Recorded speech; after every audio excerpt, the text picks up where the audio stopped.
আসসালামু আলাইকুম ভিউয়ার্স। আজকে আম্মু রান্না করবে চিংড়ি মাছ দিয়ে বেগুন। চিংড়ি মাছ দিয়ে বেগুন রান্না করার জন্য আম্মু তেল গরম করে নিল। এই তেলগুলোতে আম্মু একটু আগে চিংড়ি মাছ ভেজেছিল, তাই তেলগুলো এখানেই দিয়ে দিল। এবার তেলগুলো গরম হয়ে গেলে সেখানে দিয়ে দিবে 2টা আস্ত রসুন কোয়া। রসুনের কোয়াটা একটু পুরা পুরা ভাব চলে আসলে সেখানে দিয়ে দিবে পেঁয়াজ কুচি। পেঁয়াজ কুচি দিয়ে ভালো করে নেড়ে চেড়ে সেখানে দিয়ে দিবে মরিচ বাটা আর হলুদ গুঁড়ি।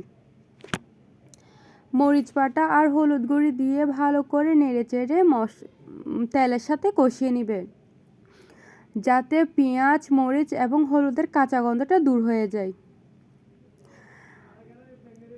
মশলাগুলো অনবরত নাড়তে থাকবে যাতে মশলাগুলো নিচে দিয়ে লেগে না যায়। মশলাগুলো নিচে দিয়ে লেগে গেলে পুরা গন্ধ চলে আসবে, এতে খেতে ভাল লাগবে না। তাই আম্মু তেলের সাথে অনবরত নেড়েছে। এভাবে নেড়ে চেড়ে মশলাগুলো কষিয়ে নিয়ে সেখানে দিয়ে দিব কয়েকটা গোটা কাঁচামরিচ দিয়ে আবারও ভালো করে নেড়ে চেড়ে নিচ্ছিল আম্মু। অনেকেই মনে করে আমরা মাছ মাংস রান্নার সময় লবণ দিই না, কিন্তু আসলে তা নয়।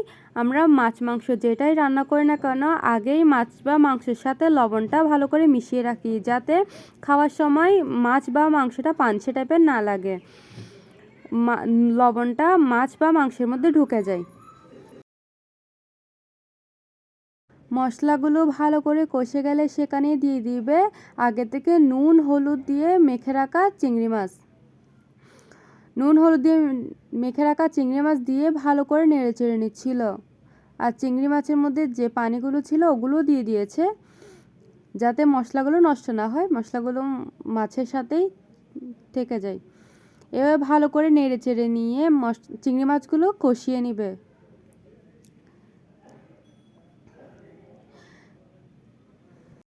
আম্মু সামান্য পরিমাণ পানি দিয়ে দিচ্ছে, যাতে চিংড়ি মাছগুলো নিচে দিয়ে লেগে না যায়। যেহেতু চিংড়ি মাছের পরিমাণ বেশি, তাই পানি না দিলে চিংড়ি মাছগুলো নিচে দিয়ে লেগে যাওয়ার সম্ভাবনা আছে। এবার চিংড়ি মাছগুলো কষার জন্য আম্মু ঢাকনা দিয়ে দিয়েছে। এই তো চিংড়ি মাছগুলো একদম কষে গেছে।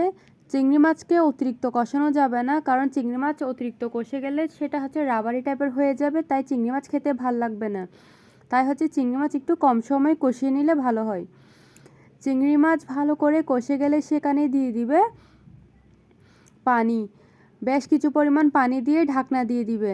যেহেতু বেগুন সেদ্ধ হতে বেশিক্ষণ সময় লাগে না, তাই আগে আম্মু ঝোলগুলো ভালো করে রান্না করে নিচ্ছিল। ঝোলের মধ্যে বলক চলে আসলে সেখানে দিয়ে দিবে বেগুন টুকরো আর টমেটো টুকরো। বেগুন আর টমেটো একসাথে দিয়ে দিছে, যাতে দুইটাই একসাথে সিদ্ধ হয়ে যায়। আর বেগুন আর টমেটো দুটোর মধ্যে একটাও সিদ্ধ হতে বেশিক্ষণ সময় লাগে না। আম্মু সামান্য পরিমাণ লবণ চেক করে নিচ্ছিল, তারপর ঢাকনা দিয়ে দিল। কিছুক্ষণ পর ঢাকনা খুলে আম্মু চেক করে নিচ্ছিল বেগুনগুলো ভালো করে সিদ্ধ হয়েছে কিনা। এভাবে 2-3 বার আম্মু চেক করে নিচ্ছিল।